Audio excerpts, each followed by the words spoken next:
نبی نے وہ ٹل نہیں سکتا۔ سبحان اللہ۔ قرآن پاک کبھی بھی بدل نہیں سکتا، جو کہہ دیا ہے نبی نے وہ ٹل نہیں سکتا۔ اور درود پاک کی کثرت جو کرتا رہتا ہے، درود پاک کی کثرت جو کرتا رہتا ہے، بروز حشر وہ پل سے پھسل نہیں سکتا۔ سبحان اللہ۔ بروز حشر وہ پل سے پھسل نہیں سکتا۔ بہترین انداز میں ابھی عورتوں کے تعلق سے آپ سماعت فرما رہے تھے۔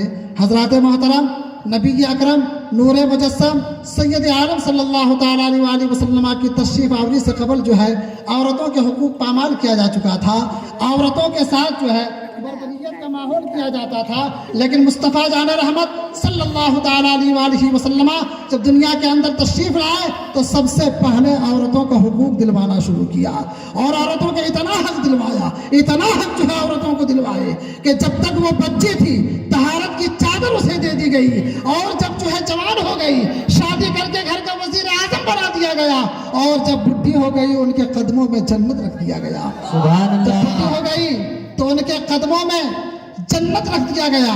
تو میرے دوستو یہ مقام عورتوں کو کس نے دلوایا؟ اللہ کے پیارے محبوب صلی اللہ تعالیٰ علیہ وآلہ وسلم نے۔ یہی وجہ ہے کہ ہم میلاد مصطفیٰ مناتے ہیں، یہی وجہ ہے جو ہم میلاد مصطفیٰ مناتے ہیں۔ ایک آدمی نے مجھ سے کہا کہ مولانا ایک بات بتائیے، یہ میلاد کے موقع پر جو ہے آپ لوگ جو ہر گلی کو سجاتے ہو، کسی ایک گلی کو سجا لیے تو کیا بس نہیں ہے کہ ہر گلی کو سجانے کی ضرورت کیا ہے؟ ہم نے کہا کچھ اور بولنا ہے؟ کہا ہاں۔ ہم نے کہا بولو۔ کہا کہ کسی ایک چورستے کو سجا لیتے، ہر چورستہ کو سجانے کی ضرورت کیا ہے مولانا؟ ہر چورستہ آپ لوگ کیوں سجاتے ہیں؟ ہم نے کہا کچھ اور کہنا ہے؟ کہا کہ ہاں۔ ہم نے کہا کہو۔ کہا کہ کسی ایک بازار کو آپ لوگ سجا لیتے، ہر بازار کو آپ لوگ سجاتے ہیں، آخر معاملہ کیا ہے؟ وجہ کیا ہے؟ ممکن ہے اے نوجوانوں یہ بات تم سے بھی جو ہے پوچھتے ہوں گے، یا پوچھتے نہیں تو ہو سکتا ہے کہ تم سے بھی یہ بات پوچھے۔ اگر کوئی یہ پوچھے تو آپ کہہ دینا کہ ابتدا تو ایسی ہے، انتہا خدا جانے، درد دل میں طیبہ کا کیوں اٹھا خدا جانے، اور جبرائیل اس طرح سے پڑھتے تو چل جاتے، مصطفیٰ کا اے تنہا کیا ہوا خدا جانے۔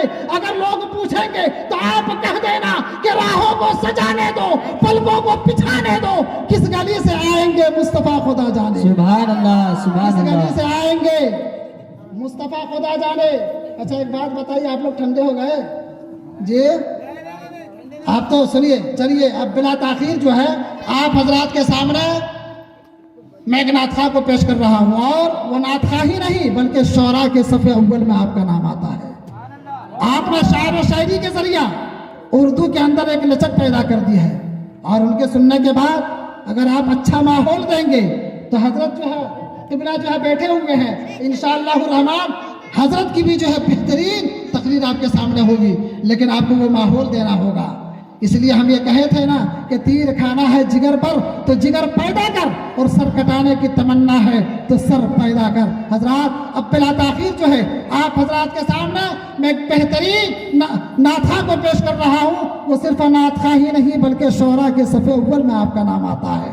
آپ نے شاعر و شاعری کے ذریعہ اردو کے اندر ایک لچک پیدا کر دی ہے، آپ کے اندر ایک خاص چہک ہے، اور آواز میں ایک نئی کشش ہے، جس کی وجہ سے آپ ہندوستان کے گوشے گوشے میں چھائے ہوئے ہیں، جن سے میری مراد حضرت علامہ شفیق الرحمان صاحب قبلہ دامت برکاتہم العالیہ والقدسیہ آپ حضرات کے سامنے تشریف لائیں گے، اور نعت حبیب صلی اللہ تعالیٰ علیہ وآلہ وسلم کا حسین گلدستہ پیش کریں گے۔ لیکن قبل اس کے کہ عقیدت و محبت کا اظہار کرتے ہوئے اپنے ہاتھوں کو ہوا میں لہرا کر نعرہ تکبیر اور نعرہ رسالت بلند کر لیں۔ نعرہ تکبیر۔ ادھر والے کمزور ہو گئے، پاکستان یہی تھا نا، کمزور ہو گئے آپ لوگ۔ چلیے آپ لوگ بھی جو ہے بیداری کا ثبوت دیجئے۔ نعرہ تکبیر، نعرہ رسالت، نعرہ غوث، نعرہ خواجہ، مسلک اعلی حضرت علماء اہل سنہ جناب شفیق الرحمان صاحب۔ بس ان کے آنے سے پہلے ہم اتنا ہی کہیں گے کہ شبنم عشق سے آنکھوں کی طہارت کرنا، شبنم عشق سے آنکھوں کی طہارت کرنا، اور دبدبے پائے محمد کی زیارت کرنا۔ اور جناب آپ باہر سے آؤ تو کوئی بات بنے، کلی کلی جو کھلاؤ تو کوئی بات بنے،